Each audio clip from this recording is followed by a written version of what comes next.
Pharma warrior channel पर आप सब लोगों का स्वागत है। आज हम बात करने वाले हैं आरबीआई के अंदर जो फार्मासिस्ट का वैकेंसी निकला है उसके बारे में डिटेल्स में बात करने वाले हैं। तो चलिए उसके लिए आ जाते हैं उसका ऑफिशियल वेबसाइट में। ऑफिशियल वेबसाइट में आने के लिए हम लोग सर्च कर लिया है www.opportunities.rbI.org.in। उसके बाद हम लोग चले जाएंगे करंट वैकेंसीज पर। करंट वैकेंसीज में जाने के बाद जो वैकेंसी वाला पेज आएगा उसमें क्लिक करने के बाद कुछ इस तरह का आपके सामने पेज ओपन होकर आएगा। यहाँ पर आप देख पाएंगे engagement of the pharmacist in the bank on contractual basis of the fixed hourly remuneration of the Mumbai में इस वैकेंसी होने वाला है। तो चलिए डिटेल्स में देख लेते हैं क्या वैकेंसी है, कितना वैकेंसी, सब कुछ। तो इसमें आप देख पाएंगे reserve bank of the India Mumbai invoice the application form eligible candidate for the preparing a panel 25 pharmacist के लिए इस वैकेंसी होने वाला है, जो कि एक फिक्स्ड आवरली रिम्यूनरेशन पर लिया जा रहा है, जिसमें आपको मैक्सिमम 240 डेज के लिए लिया जाएगा।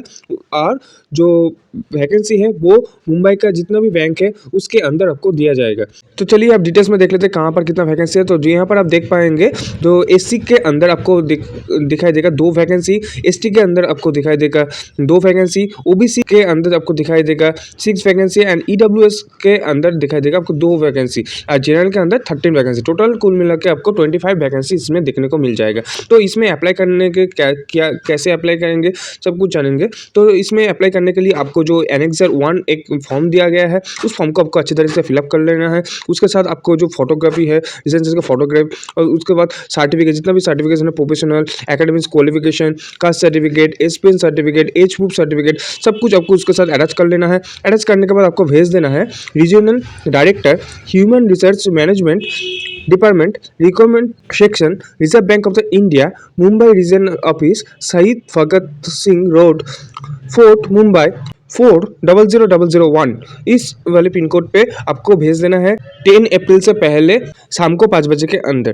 तो आप जो एनवेलप के अंदर इस फॉर्म को भेजेंगे तो उस फॉर्म एनवेलप के ऊपर आपको लिखना है application for the post of the pharmacist on contractual basis with fixed hourly remuneration.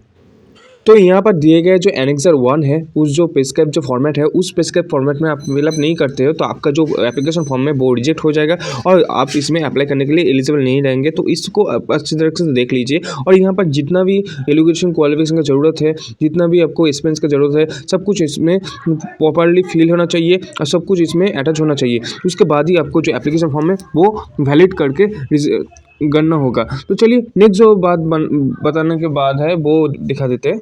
तो आप इसमें रिलैक्सेशन पाना चाहते हैं एससी एसटी ओबीसी का तो आपको प्रॉपर जो डॉक्यूमेंट्स है वो आपको यहाँ पर सबमिट करना होगा, मतलब यहाँ पर दिखाना पड़ेगा जो कि एक प्रॉपर अथॉरिटी से बिलोंग करता हो। तो तभी आप इसमें जो एज रिलैक्सेशन की बात है वो आप इसमें अप्लाई कर सकते हैं। तो जैसे कि आपका एससी एसटी के जो एसडीओ का तरफ से आपको वैलिड होना चाहिए, वो डॉक्यूमेंट के वैलिड होना चाहिए, उसके बाद ही आप इसमें अप्लाई कर सकते हैं। और यहाँ पर ओबीसी का एक बात है जो कि मार्च 1 2022 के पहले किया था, उसके लिए आपको क्रीमी लेयर की ज़रूरत है और उसके लिए एक नॉन क्रीमी लेयर के व्यापार है। तो उसको सब कुछ जानने के लिए आई बटन में एक लिंक दे दूंगा, आप उसको फॉलोअप कर सकते हैं। उसके में आपको क्रीमी लेयर और नॉन क्रीमी लेयर क्या होता है उसमें आपको डिटेल्स में पता चल जाएगा। तो चलिए नेक्स्ट बारे में आ जाते हैं जहाँ पर आपको एलिजिबिलिटी क्राइटेरिया के बारे में बोला गया है, जहाँ पर आपको एजुकेशन क्वालिफिकेशन के बारे में बताने वाले हैं। तो यहाँ पर आपको जो एजुकेशन क्वालिफिकेशन है वो मैट्रिकुलेशन पास होना चाहिए इक्विवेलेंट एग्जामिनेशन के ऊपर। उसके साथ साथ आपको एप्लीकेशन जो है वो आपको minimum qualification diploma in pharmacy होना चाहिए। डिप्लोमा इन फार्मेसी होने पर ही आप इसमें अप्लाई कर सकते हैं।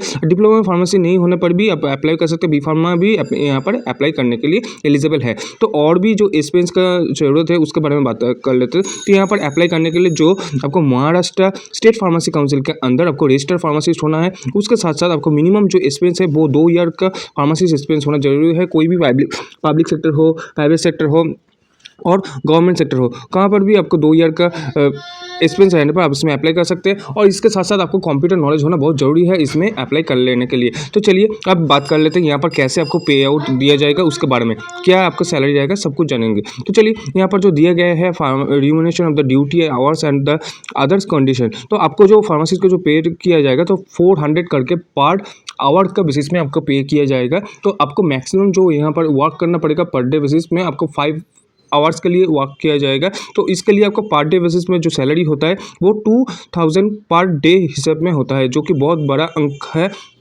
एक फार्मासिस्ट के लिए। तो यहाँ पर 2000 पर डे करके आपको सैलरी दिया जा रहा है, जो कि उसके साथ साथ आपको कोई भी अदर्स पे नहीं दिया जाएगा, जैसे कि होम अलाउंस हो गया, आपका ट्रैवलिंग अलाउंस हो जाएगा, इस तरह का कुछ भी अलाउंस यहाँ पर नहीं दिया जाएगा, बट सिर्फ आपको उस सैलरी पे किया जाएगा, जो कि 240 डेज़ के लिए आपको फिक्स कॉन्ट्रेक्चुअल टर्म्स पर लिया जा रहा है। तो यहाँ पर जो आपको एलोकेशन रहेगा वो नेवी मुंबई का कोई भी बैंक में हो सकता है, उसका जितना भी बैंक है उसके अंदर आपको आपका जो पोस्टिंग रहेगा वो हो सकता है। तो यहाँ पर और भी आपको इन्फॉर्मेशन दिया गया है, जैसे कि आप यहाँ पर कॉन्ट्रेक्चुअल टर्म्स पे ज्वाइन करने वाले हैं, तो इसमें आप कोई भी परमानेंट का सुविधा नहीं ले सकते।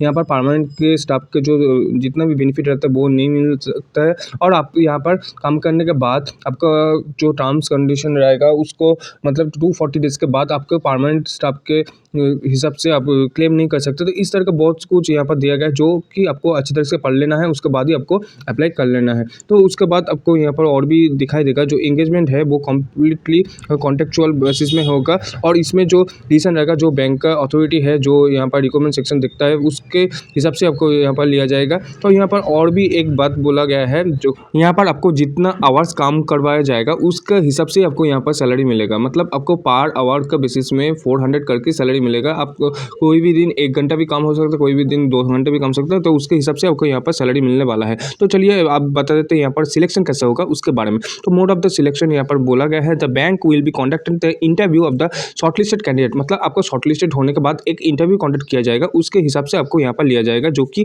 वहाँ का बैंक का जो HR अथॉरिटी है उसके हिसाब से डिटरमाइन किया जाएगा किसको लिया जाएगा किसको नहीं।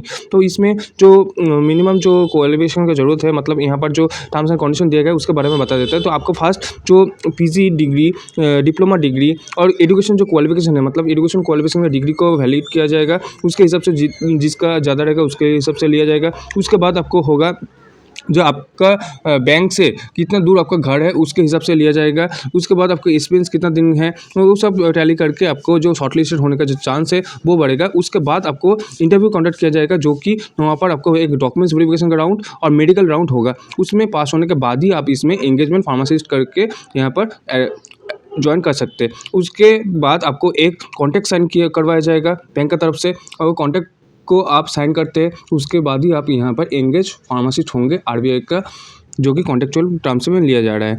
तो इसमें एंगेज होने के लिए आपको एप्लीकेशन एनेक्सर जो 1 है उसको फिलअप कर लेना है, और यहाँ पर और भी एनेक्सर 2 में बहुत सारा आपको टर्म्स एंड कंडीशन दिया गया है, उसको आपको अच्छी तरीके से पढ़ लेना है। वो पढ़ने के बाद ही आप इसमें ज्वाइन कीजिए, क्योंकि वहाँ पर बहुत सारे टर्म्स हैं उसको वायलेट करते हैं तो आपको यहाँ पर कभी भी निकल सकता है।